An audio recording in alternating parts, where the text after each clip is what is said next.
కేసీఆర్ పై తీవ్రంగా మండిపడ్డారు మంత్రి పొన్నం ప్రభాకర్. కేసులు అవినీతి నుంచి డైవర్ట్ చేయడానికే ధర్నాలు చేస్తున్నారంటూ విమర్శించారు. 10 ఏళ్లు హామీలు అమలు చేయని బీఆర్ఎస్ ఇప్పుడు ధర్నాలు చేస్తోందని అన్నారు. బీఆర్ఎస్ చేసిన ఆర్థిక విధ్వంసం వల్లే కొన్ని పథకాలు ఆలస్యమవుతున్నాయని చెప్పారు పొన్నం. మీరు ఎన్ని నిరసనలు చెప్పుకోండి, మీరు నిరసన చేసే ముందు ఒక్కసారి ముక్కు భూమికి రాసి గత ప్రభుత్వాలు ఇచ్చిన మాటలు అమలు కాలే, క్షమించండి, కానీ మేము ఈ ప్రభుత్వాన్ని అడుగుతామని చెప్పుకుంటూ ఉండ్రి. మీరు 10 సంవత్సరాలుగా అధికారంలో ఉండి హామీలు అమలు చేయని మీరు కాంగ్రెస్ ప్రభుత్వం 6 గ్యారెంటీల మీద హామీ గురించి అడుగుతా ఉన్నారు.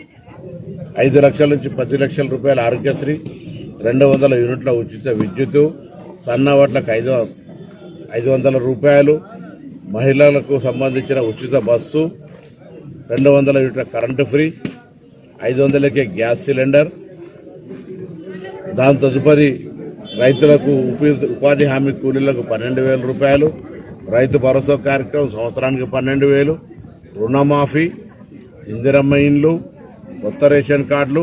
ఇన్ని కార్యక్రమాలు కనిపిస్తలేవా కేటీఆర్ గారిని అడుగుతా ఉన్నా.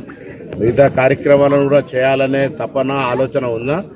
మీరు చేసిన ఆర్థిక విధ్వంసం వల్ల మేము చేయలేకపోతాను. తప్పకుండా మీకన్నా ముందే మీరే చూస్తూ చేస్తారు.